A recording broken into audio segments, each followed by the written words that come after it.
दोस्तों एक बार फिर से आप सभी का स्वागत है हमारे चैनल पर। डीबीटी लिंक स्टेटस को लेकर या फिर डीबीटी से रिलेटेड बहुत सारे सवाल आप लोगों के आ रहे थे।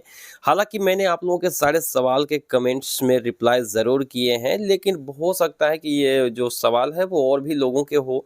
तो फाइनली डीबीटी से रिलेटेड सारे सवालों का हम यहाँ पर कोशिश करेंगे जवाब देने की। तो आज के इस वीडियो में आप लोगों को पता चलेगा कि यूआईडीएआई पर सबसे पहली बात कि 1-1.5 महीने से प्रॉब्लम चल रही है, कैप्चा नहीं आ रहा है, कभी बैंक नहीं बता रहा है, तो वो क्यों हो रहा है। अगर आपने डीबीटी लिंक कराया है और एनपीसीआई के ऊपर शो नहीं हो रहा है तो फिर क्या करना चाहिए। पहले से अगर लिंक है कोई दूसरा बैंक और कोई दूसरे बैंक को आप लिंक करना चाहते हैं तो वो कैसे चेंज करना है। ऑनलाइन डीबीटी लिंक होगी या फिर नहीं, और अगर होगी तो कौन कौन से बैंक में कैसे होगी। साथ ही साथ बैंक वाले बहुत सारे लोगों को ये बता रहे हैं कि डीबीटी का ऑप्शन हमारे पास नहीं होता है, हम बस आधार लिंक करते हैं, डीबीटी हमें नहीं पता। तो इसको कैसे हम लोग देखें, आखिर कैसे होगा डीबीटी लिंक ब्रांच जाकर। और उसके बाद अगर आपने नया बैंक में अपना डीबीटी लिंक कराया है और पुराना बैंक ही एनपीसीआई के ऊपर शो हो रहा है तो वो भी देखेंगे आज ही के इस वीडियो में। और साथ ही साथ ये भी देखेंगे कि अगर आपने डीबीटी लिंक नहीं कराया है तो क्या आप लोगों को स्कॉलरशिप मिलेगी कि नहीं, क्योंकि स्टूडेंट्स का जो है स्कॉलरशिप को लेकर ज़्यादातर दिक्कत होता है। तो वो भी हम क्लियर करेंगे इसी वीडियो में, तो ध्यान से वीडियो को पूरा ज़रूर देखिएगा। चलिए बिना डिले किए वीडियो को स्टार्ट कर लेते हैं। तो एक एक करके सब कुछ समझते हैं। तो जो सबसे पहला सवाल थंबनेल पे हमने दिया है वो है कि यूआईडीएआई का कैप्चा नहीं दिखा रहा है, क्या करें। तो यूआईडीएआई का कैप्चा नहीं दिखा रहा है तो उस समस्या के दो समाधान हैं। आप दूसरा ब्राउजर यूज करिए, जैसे कि मैंने सैमसंग इंटरनेट यूज किया तो वहां पर कैप्चा तो नहीं आ रही थी, लेकिन बार बार रिफ्रेश करने से कैप्चा आ जाती है। लेकिन उससे बेहतर है कि कोई भी ब्राउजर आप इस्तेमाल करिए, कैप्चा नहीं आ रही है कोई दिक्कत नहीं है। 5 ABCD या फिर अंक में से कुछ भी मिला के डाल दीजिए, 5 जो है कैप्चा 5 डिजिट का, और उसके बाद सबमिट करिए। इनवैलिड कैप्चा बताएगा और फिर से आप सबमिट करिए, इनवैलिड बताएगा, 3-4 बार इनवैलिड बताएगा और उसके बाद आखिरी में आपको ओटीपी मिल जाएगी। उस ओटीपी को दर्ज करके देख सकते हो कि डीबीटी लिंक है या फिर नहीं है, एक्टिव है इनएक्टिव है, कौन से बैंक से है कौन से बैंक से नहीं है। तो पहला सवाल का जवाब हमने दे दिया है। दूसरा सवाल, लिंक करवाया एनपीसीआई नहीं दिखा रहा है। बहुत से लोग ये कहते हैं कि हमने बैंक में जाके डीबीटी लिंक के लिए फॉर्म भरा था लेकिन एनपीसीआई पर नहीं दिखा रहा है, महीनों हो गए लेकिन एनपीसीआई नहीं दिखा रहा है। लेकिन अगर आपने बैंक में जाके अपना डीबीटी लिंक कराया होगा तो आपको कहीं ना कहीं एक एसएमएस जरूर मिली होगी।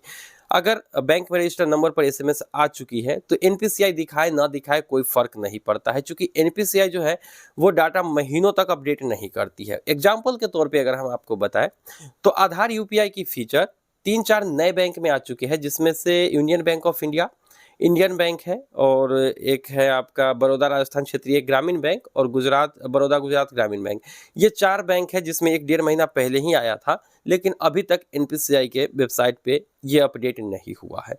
तो मतलब ये है कि एनपीसीआई पर नहीं दिखा रहा है, इसका ये मतलब नहीं कि आपका डीबीटी लिंक नहीं है। ठीक है, अब चलिए बात कर लेते हैं कि पहले से लिंक जो बैंक है उसको हम कैसे बदलें। तो अगर हम यूआईडीएआई या फिर एनपीसीआई के रूल को माने तो किसी भी बैंक में डीबीटी लिंक कराने के लिए आपको फॉर्म देना होता है। आपके किसी भी बैंक में अगर एक से ज़्यादा बैंकों में आपके पास खाता है तो आप किसी एक बैंक में ही डीबीटी लिंक करा सकते हैं। तो मान लो किसी बैंक में आपने डीबीटी लिंक करा लिया है, अब चाहते हो कि नहीं मेरा अकाउंट बंद करना है, ये वाला दूसरा हमें लिंक कराना है, या फिर इस अकाउंट को बंद ना करके भी हमें दूसरा बैंक चेंज करना है। तो ऐसे में होता क्या है कि यूआईडीएआई की नियम है कि आप जो है डीबीटी लिंक फॉर्म भर के दीजिए, बैंक में जमा करिए, और जैसे ही वो बैंक कोशिश करेगा आपको डीबीटी लिंक करने की तो पहले वाले बैंक से ऑलरेडी डीलिंक हो जाएगा और उसके बाद जो है आपका नया वाला में शो होने लगेगा। मतलब एट ए टाइम कोई एक ही बैंक शो होगा, लेकिन पुराने वाले को हटाने का यही तरीका है। लेकिन बहुत लोगों को बैंक ये बता रहे हैं कि पुराने बैंक से जाके डीबीटी अनलिंक कराओ। अब एक बात बताओ आप लोग कि मान लो कि किसी का बैंक बंद हो चुका है, उसने परमानेंटली बंद करा लिया है। अब एनपीसीआई के वेबसाइट पे यूआईडीएआई के जरिए अगर वो देखते हैं तो उनका पुराना बैंक ही शो हो रहा है, तो वो कैसे डीलिंक करवाएगा। अगर बैंक बंद होता है तो उसका आधार पैन सब कुछ ऑटोमेटिक डीलिंक होना चाहिए ना, तो फिर वो कैसे बंद अकाउंट को डीलिंक कराएगा, बैंक में तो उनका अकाउंट ही नहीं है। तो फिर यूआईडीएआई की नियम सही है कि जैसे ही लास्ट में जिस बैंक में आपने अभी अभी जमा किया है डीबीटी के लिए या फिर आधार लिंकिंग के लिए, तो वो बैंक आपका डीबीटी लिंक कर देगा, पुराने वाले से ऑटोमेटिक हट जाएगा। अब बैंक क्या बोल रहे हैं ये मैं नहीं जानता, जो रूल है वो मैं आप लोगों को बता रहा हूँ।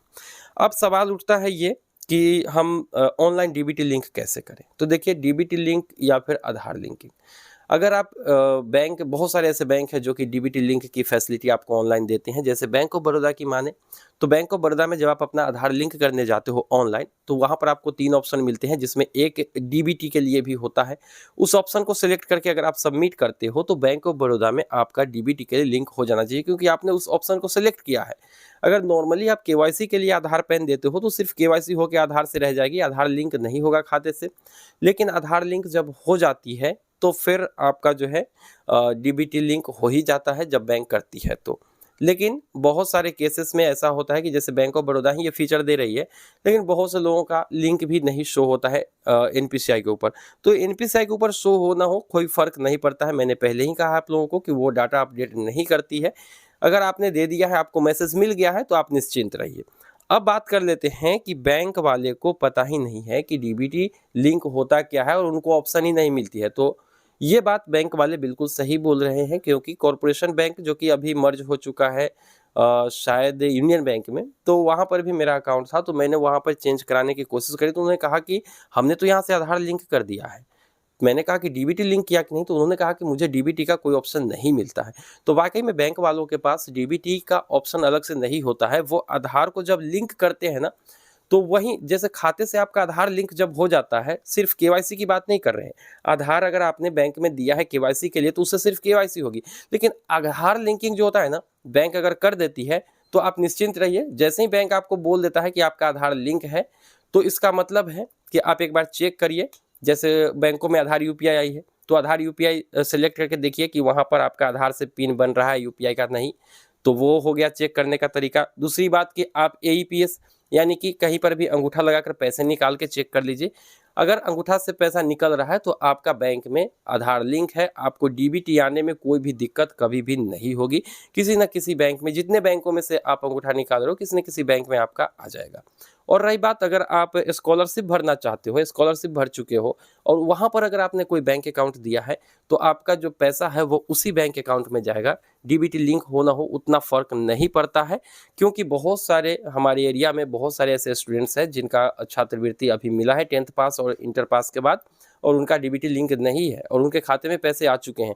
तो जो बैंक का नंबर आपने दिया है या फिर पासबुक की कॉपी लगाई है फॉर्म भरते हुए, तो उसी बैंक अकाउंट में आपका पैसा आ जाना चाहिए, कोई दिक्कत होने वाली बात नहीं है। अब बात कर लेते हैं यहाँ पर कि नया लिंक कराया है अगर एनपीसीआई से या फिर डीबीटी के लिए और पुराना बैंक दिखा रहा है, तो फिर क्या करें।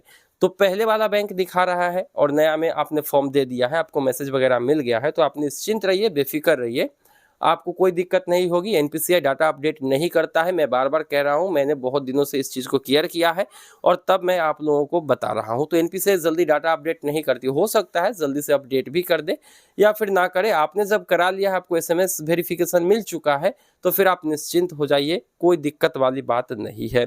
तो मुझे लगता है कि हमने एक एक करके सारे सवालों के जवाब आप लोगों को दे दिए हैं। और अगर आप ऑनलाइन डीबीटी लिंक की बात करते हैं या फिर ऑफलाइन, तो उसके लिए हमने पहले से ही वीडियो बना दिया है कि बैंक पहले से लिंक है तो कौन से फॉर्म को भरना है और दूसरा बैंक बदलना है, और अगर आप बदलना चाहते हैं तो, और अगर लिंक कराना चाहते हैं पहली बार तो उसको कैसे लिंक कराते हैं उसके लिए भी वीडियो अलग से हमने दे दी है। डिस्क्रिप्शन बॉक्स या फिर आई बटन में मिल जाएगी, या फिर हमारे चैनल के नाम से वो वीडियो सर्च करेंगे तो आपको वो वीडियो मिल जाएगी। चूँकि ये वीडियो थोड़ा सा लंबा है तो यहाँ पर मैंने बस आप लोगों के सवालों के जवाब देने के लिए वीडियो बनाया है। तो मुझे लगता है कि आप लोग हमारे जवाब से संतुष्ट जरूर होंगे। फिर भी अगर मन में कोई डाउट है तो वो कमेंट सेक्शन में लिखिए, हम हर कमेंट को पढ़ते हैं और हर कमेंट को रिप्लाई भी करते हैं। किसी भी वीडियो को आप एक बार खंगाल के देख लीजिएगा। तो मिलते हैं किसी नई वीडियो में, दीजिए इजाज़त। Thank you.